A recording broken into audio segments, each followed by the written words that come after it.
when I'm getting to the bag, ayy. Got the foot on the gas, pedal to the metal when the lane moving fast, ayy. Let them all cross. If they hate, then let them hate and make a bigger boss, ayy. Hey guys, before we jump into the episode, I wanted to let you know it is brought to you by Redefining, the official TMS provider for the Freight Coach. You guys, I've been a broker for a long time, and the tools that are at your disposal with Redefining help you eliminate bouncing between systems, which improves your accuracy when you are managing multiple tasks throughout your workday.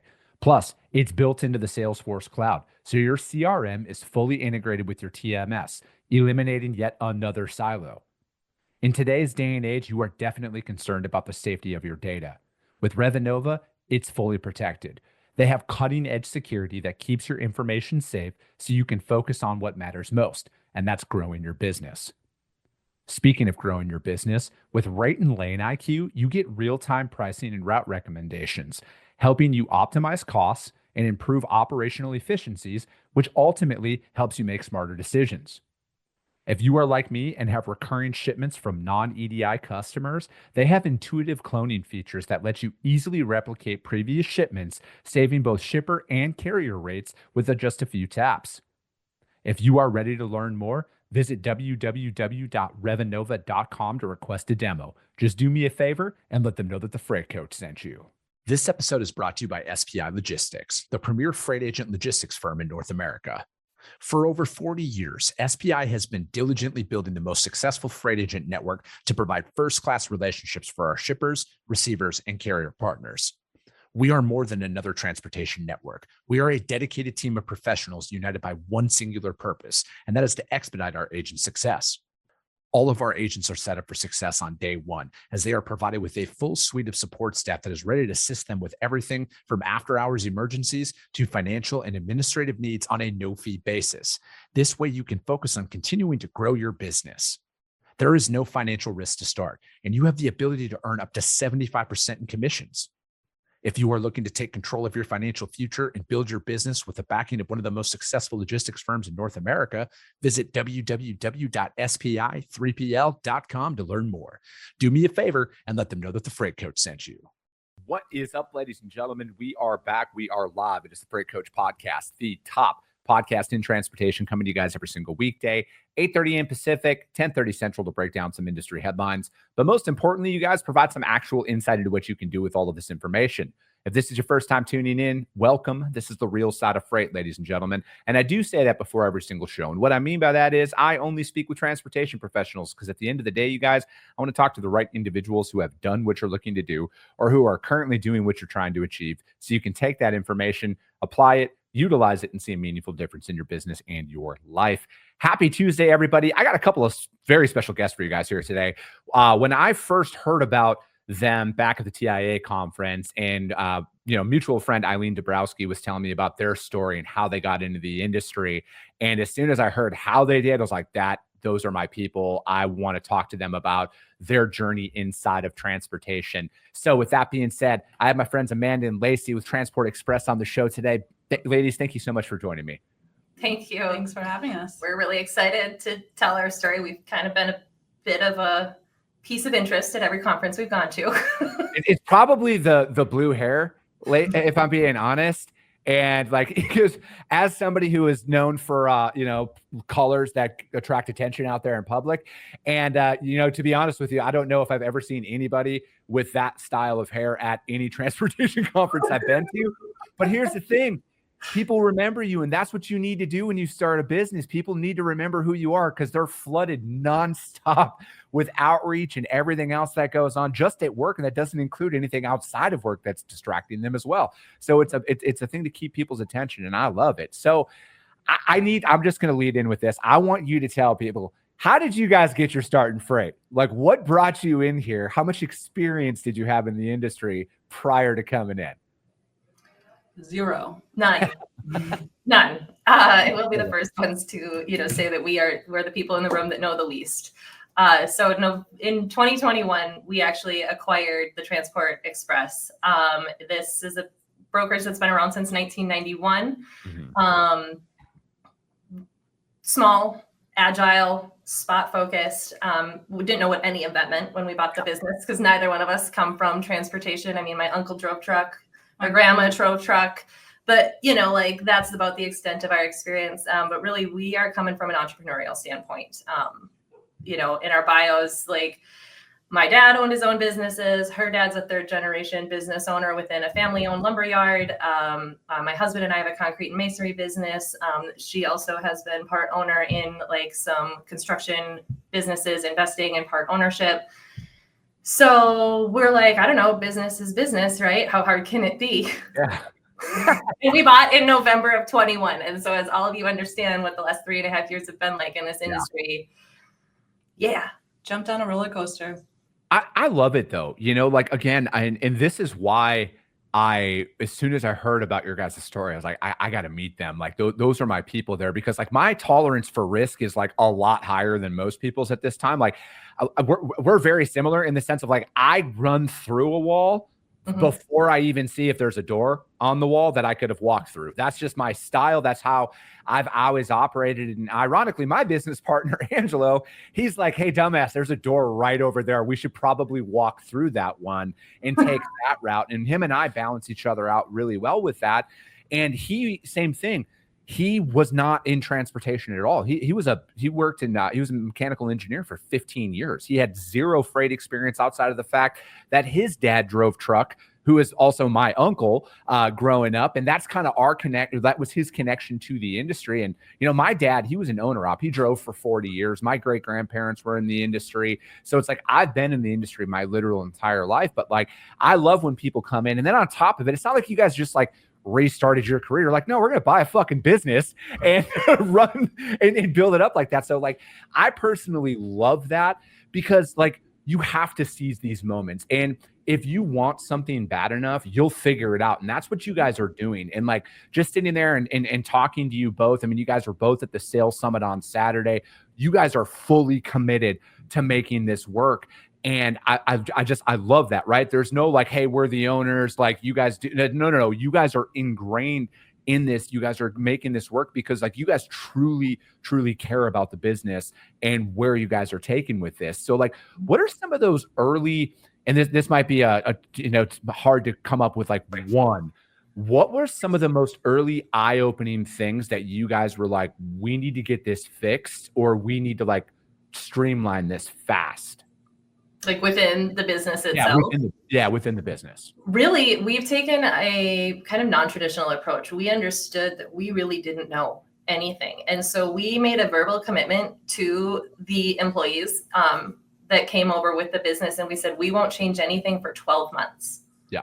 We want to learn how you guys do this because, we're small, but we're mighty. You know what I mean? We've got 7-8 brokers and our first year, before the market kind of shifted, our top line was close to 40 million.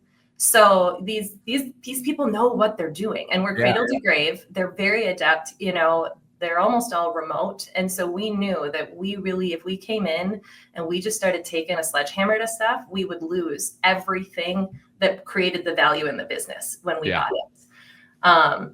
Since then, we definitely have learned a little bit more. 2024, we attended our first Capital Ideas Conference in Arizona because it took about 2 years for us, I really feel like, to speak the language and understand what any of this actually means. And so now we've started to kind of move the needle. We're understanding that with all of that knowledge that we have within our company, we really need to get that, kind of expressed. Knowledge needs to be a written playbook. So right now there's no SOPs, there's no training manual. Like literally this is just come here, we'll throw, a couple numbers at you, or here's some customers that people have worked with in the past and just kind of learn from the ground up. And so what we're really trying to understand is, as we've learned from the top down, how we create some SOPs and, KPIs and standardizing this so it's scalable, because our entire point, this is an investment. We want to grow. But if I can't replicate what's working, we're not going to scale and we're not going to grow. Yeah. And that's something, like I've been talking about this a lot lately is like the hardest part that I think I've come across, and I'm going to remove the human emotion from business here. I'm more talking the hardest part that I've encountered personally is like you think you might have the right process or you think you might have the right system in place, but you don't actually know for like 90 days. Like you really have no idea if this is going to work out. And that's coming from somebody who, I mean, I have a lot of experience in the industry, but this is one of those situations where it's a lot different when if it doesn't work, you go broke and you lose your house and everything, you know, like there's an added pressure that comes along with that. And, you know, when it comes down to like documenting SOPs and procedures and all of that stuff, that's what we did early on, because like we didn't have any freight, you know, like we're out here cold starting from nothing. And I don't think enough people actually understand what that's like, because most people, when they get a job, they're walking into customers. They're walking into inheriting a book of business that's probably, they have house accounts that they're going to be seated with. They're not actually out there hunting for their next meal, not to try and make it sound like, you know, we were starving or anything like that. But at the end of the day, it's a big risk to come into it. And like when we started in, it was like late 2022. And we spent our early days just building processes and training, because like I was doing sales consulting for those first 3 years that I was self-employed. So I'm like, hey, and that's why we started. Cause I'm like, man, these guys are just taking everything I'm doing and then applying it and growing. And I'm like, I was pumped, but I'm like, I gotta fucking do this for us. Like, why are we doing that? Why am I doing this for anybody else? I want to build my own. So then that's what we took, and we just documented all that stuff. So like we have like 3 weeks worth of training already documented and ready to go for when we hire people. But now, like with automation and everything that's at our disposal, Angelo and I are like, we got to stay as lean as possible for as long as possible. Because again, when you're bootstrapping a business, I don't have investors. We don't have a pipeline of cash just being influxed into our business. We got to build our coffers. We got to build our war chest, because I truly feel like we are about to embark upon a golden age inside of our country as a whole, with automation and stuff that's at our disposal, where you can do way more with less people, less resources. It's going to be scrappy and gritty, don't get me wrong, but I'm like, my mentality is we'll figure it out. And that's what we're going to do. And we also want to iron out a lot of this early stuff before we bring anybody inside of our organization. Because one thing, a challenge that you guys are probably going to experience that we won't is changing an existing organization, right? Like you said, that company's been around since 1991. Unless we start acquiring businesses, we're not going to experience that, right? So we're trying to build our playbook before we bring people on. So we're like, hey, we've already ran this all through the gauntlet. Here is a seat. Start making some dials. Let's go move some freight, you know? That is a super good point, Chris. I mean, that is so like our biggest asset is our people, right? Yeah. But it's also one of our biggest challenges, because like this culture is great and it's deeply entrenched, but it is old school. You know, which is great, you know, because from the standpoint of like, people are sick of emails, they're sick of the phone calls, they want face-to-face, they want to know the person, right, that's talking to them. You know, that idea of setting yourself up as an expert, like our people are experts for their customers. They truly are. And as we are looking forward as the leaders, that's our job, right? You know, we're climbing the tree, we're looking ahead, they're making the path, but we have to give them direction. And so, you know, kind of balancing those two things, the respect for their experience. Sorry, we have a dog in the background. Don't mind him. But balancing that, right? Like the respect and honoring like everything that has worked for so long. And then also trying to guide them into like, okay, we're not walking away from what's brought value. We're just trying to create a couple seconds here and a couple seconds there. You know, you're still going to be the main point of contact. And so I think that's a big reason why too, we didn't move anything in the first few years, because we had to build a massive amount of trust. These people have to trust us. They have to trust that we actually know what's going on in this industry that has been their entire lives. Yeah. And so and like they're remote. We have one broker in the office. Everybody else is, you know, kind of, we've got people in multiple states, which is great. But it's hard from a centralizing, you know, a change management situation. How have you guys managed that and kept remote work an option when it seems like there's a lot of companies who are pulling that back? They're like, no, we need you inside of the office. How do you guys continue to, I guess, make that decision? Like, hey, this is the direction we're going to take here. Again, I understand not rocking the boat on some of those things, but it's like, I see both sides of the coin, because like, I'm kind of the mindset, like I don't care where you're working from as long as your work's getting done, right? And like, as long as if I say I need it by 2:00, it's at my desk by 2:00, not, oh, hey, I forgot. Like, as long as that doesn't happen, I truly feel like affording a lot more of, some of those opportunities to go and kind of work remote. Because again, like, I understand people have lives, right? Like, I'm a father. I know most people have kids. Like, I don't want any of my people to ever have to like put in a request to take their kid to the doctor and stuff like that. Just stupid little shit that I feel like some people over micromanage about. So like, how are you guys going to continue to do that? Where, hey, Ernie, is that a direction you guys are going to stay with? Is like within remote work? I think it's really important to figure out the balance between trust and accountability. They need to know that we trust them and we believe in them, but also that we do have expectations for them and what those are. So that's clear to them and clear to us what we're expecting. And that has also been kind of a point of tension. The previous owner, they did what they did and they did well, right? You know what I mean? There really wasn't a lot that he had to do from a management perspective. And so right now, any form of management can feel like micromanagement to these people. And so just being really gentle. And, we have every other week, we have a company meeting. We actually gathered everybody in February in person, and we did like a strategic goal setting together as a whole company, like flew some people in, that kind of stuff. So we're starting to create space for, allowing people to be part of the decision-making for the goals within the business and the strategy, because ultimately they're the ones driving it. We can set all the goals we want, but they're the ones that are slinging the freight, right? And they're bringing the revenue in. But I think it's interesting that you asked about, and you talked about being a father and the balancing. I think we plan to keep this remote. There's different considerations. So if you're brand new, you're blank slate hire, you're coming in the office. Yeah. And you won't be released from the office until we feel confident that you can stand on your two legs. You know what I mean? We had somebody that we hired last year to take over for a retiring broker. 90 days, he was in the office proving that he was going to protect that business, that book of business for Transport Express. And then he moved to Oregon. So, it is kind of a situation by situation. But the kind of initial plan is you will be in the office for about 90 days. But ultimately, this is why we do what we do. Yeah. I've got 3 boys. She's got 3 kids.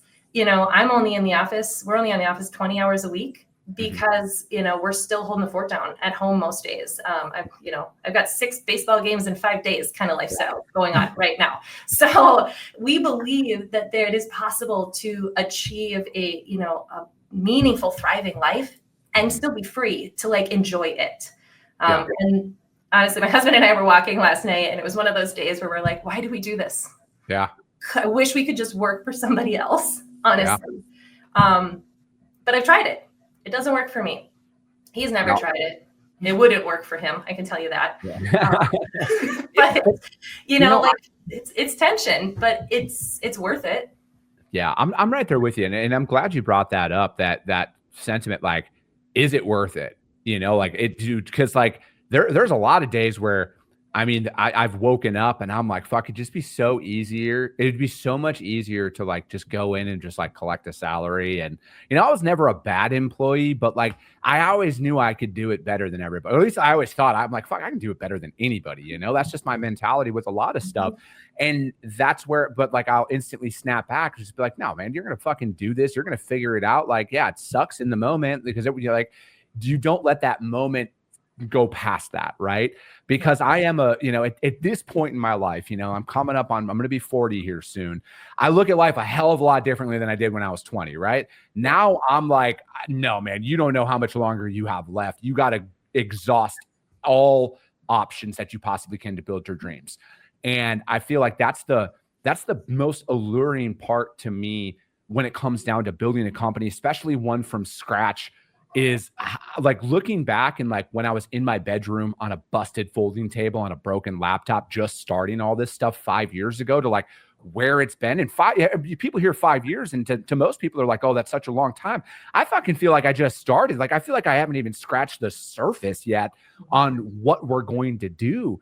But it's like, I also understand that like you need to balance out and kind of get to that equilibrium. And I'm not saying like work-life balance, sing kumbaya. I mean, like, you have to find those pockets of time where you can disconnect.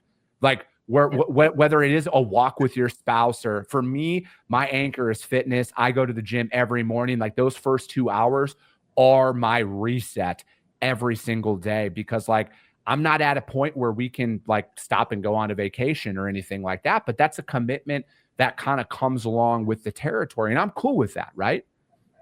If it makes you feel any better, Chris, like when we started, my husband started the concrete and masonry business in 2010. Yeah. We didn't take a vacation where he didn't work until I think it was 2019. So we were like 9 years in. Yeah.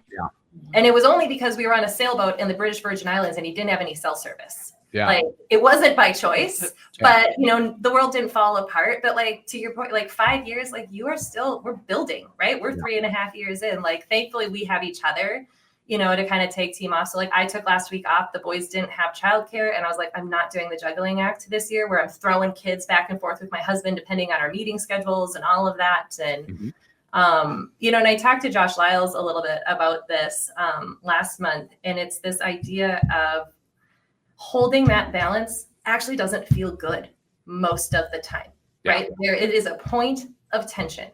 You're never going to be as much as you think you could be in any area of your life, because your kids and your family and your fitness and your well-being, that deserves just as much, if not more, than your business. Yeah. So something's got to give, right? This idea of you can have it all, it's like, well, yes and no, right? Yeah.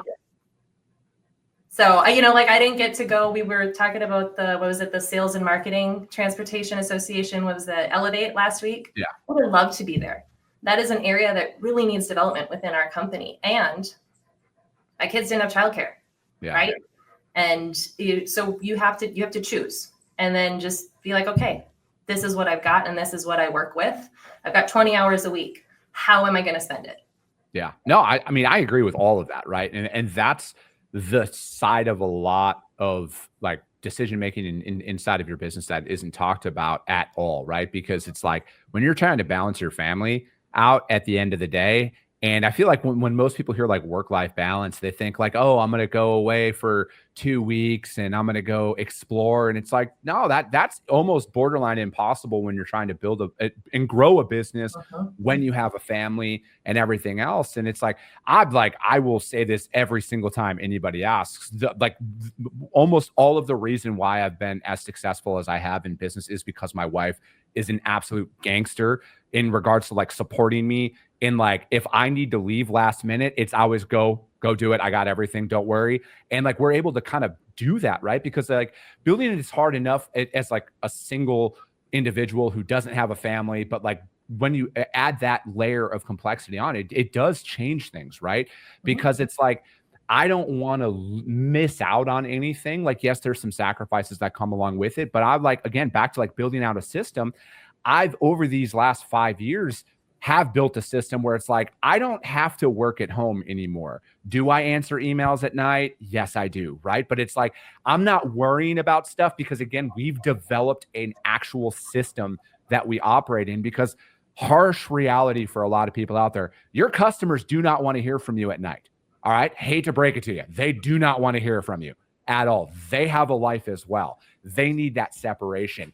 And that was one of those things where it's like, when I am outside of work though, it's like, all right, what are those pieces that I can like work on the business as opposed to working in the business, right? And a lot of that comes from reading audiobooks, podcasts. That's what I do to kind of connect all of it. And like, I'm in a coaching group, an entrepreneur group called the Arte Syndicate. So I'm listening to those calls as well, because like, again, this is everything to me, right? Like I have all of this on the line. This is the biggest investment that I'm ever going to make inside of myself.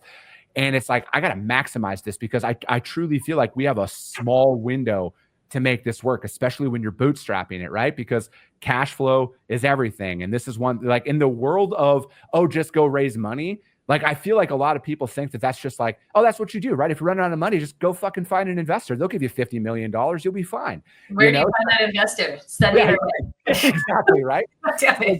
Back to the reality of all of this. When you're bootstrapping it, you gotta make $1 out of 15 cents, as the old rap lyric used to go. And that's just the mentality with this, right? Like, we have to find a way to make as much money as we can to keep this dream alive. because cash flow will kill all businesses if you don't pay attention to that stuff. We get it. Like, so we bought November of 21, right? We bought high. Hindsight's 2020. Yeah.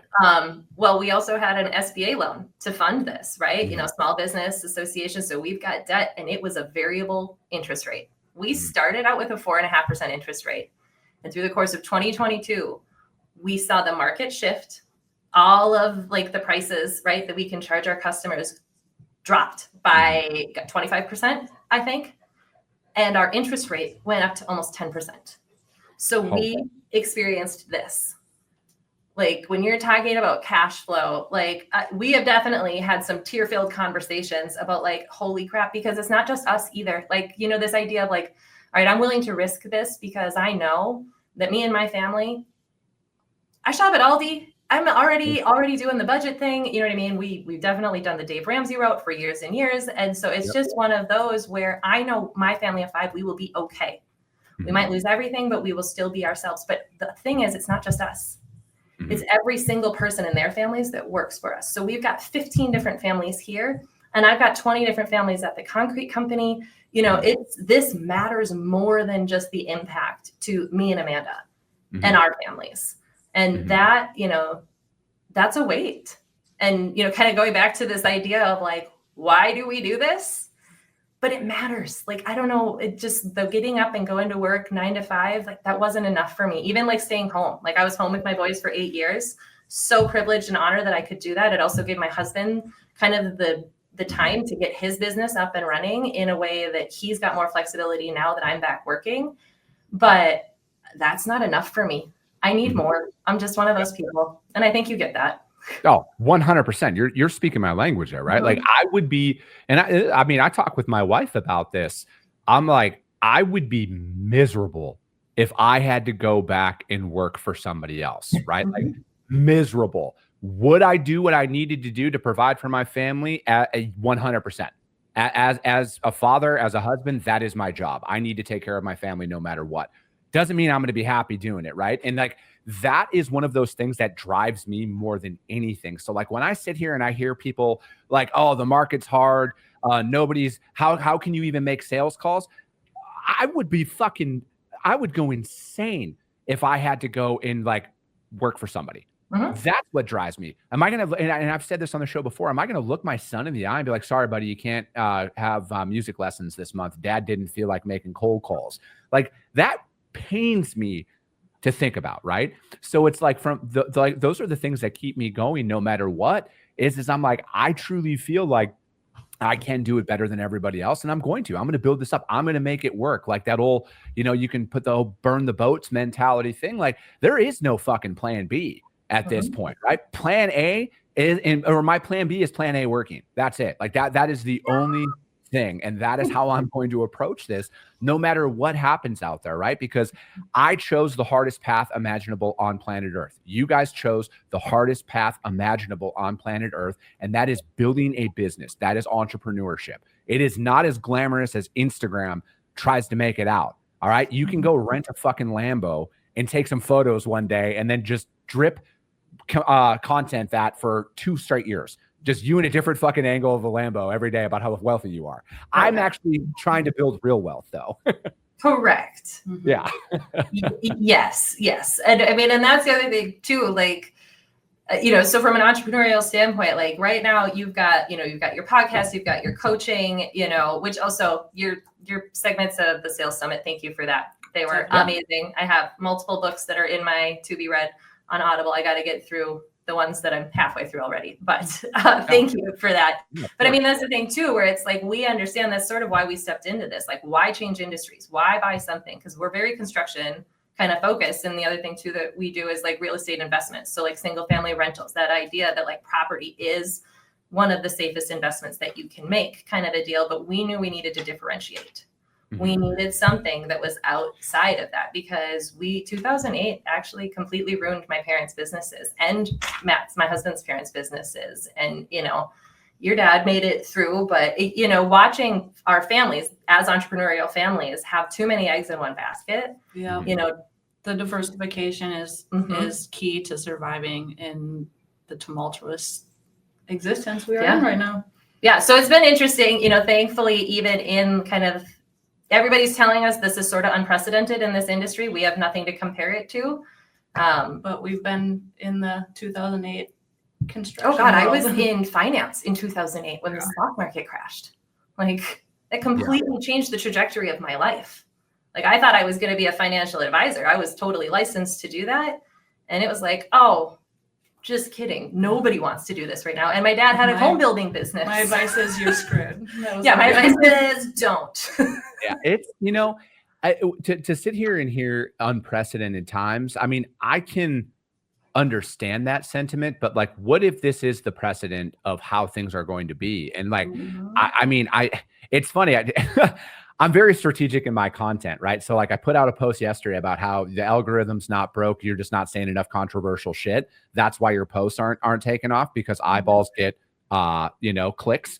And then today I put one out about how, you guys, this might be the market, right? Like it doesn't matter what any of these companies are out there saying. What if this is the way that things are going to be? How are you going to approach this, right? And it falls flat because nobody wants to fucking hear that.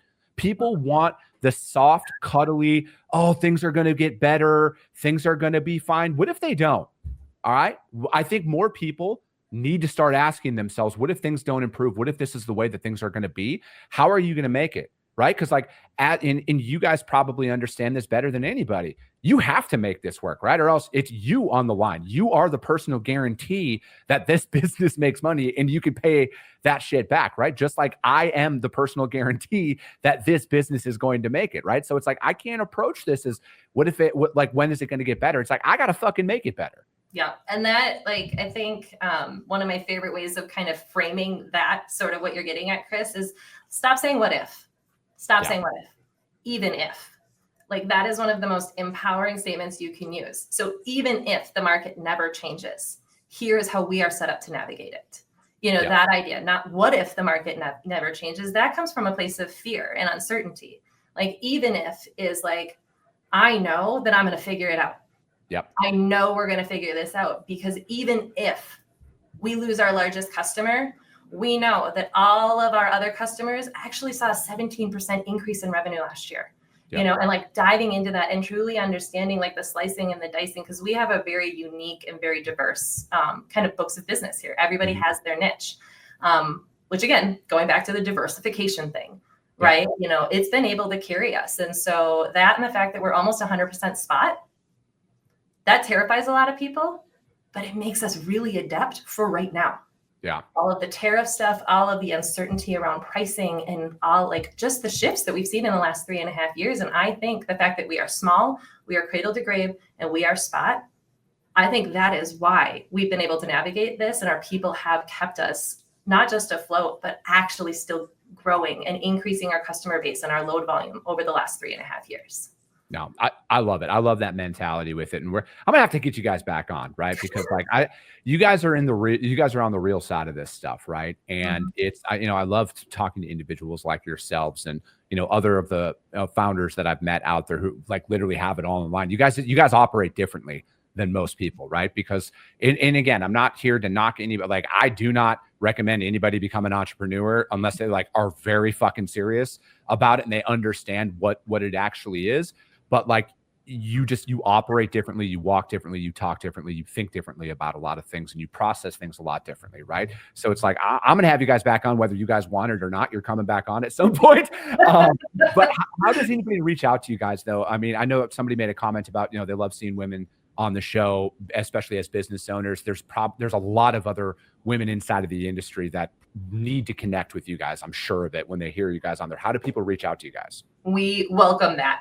Especially, I hate doing the call out of women in this industry, but it is a big deal. It is a thing. Yeah. And so, transportexpress.com is our website. I am on LinkedIn, Lacey Olson, NBA. Amanda is on there as Amanda Haire. We welcome any reach outs on there. We also are members of the WIT, the Women in Transportation. So I'm starting to get involved with some of the forums on there, and there's some smaller networking groups within it. So I think those are probably the easiest ways to get a hold of us. Our email addresses are on our website. Shoot us an email. Perfect. Also, we're always looking for more opportunities for tech solutions that create efficiencies for our team. So I'm just going to put that shameless plug out there. No, you'll probably get flooded without. I know. But it's worth it. No, that's great. I love it. Amanda, Lacey, thank you guys so much for taking the time to join me. That is going to be it for today, ladies and gentlemen. As always, if you got value in what you heard, subscribe to the show. If you're feeling really ambitious after this one, rank the show on iTunes and Spotify, because if you see value, your network's going to see value as well. I appreciate you guys. I love you guys, and we'll be talking to you soon.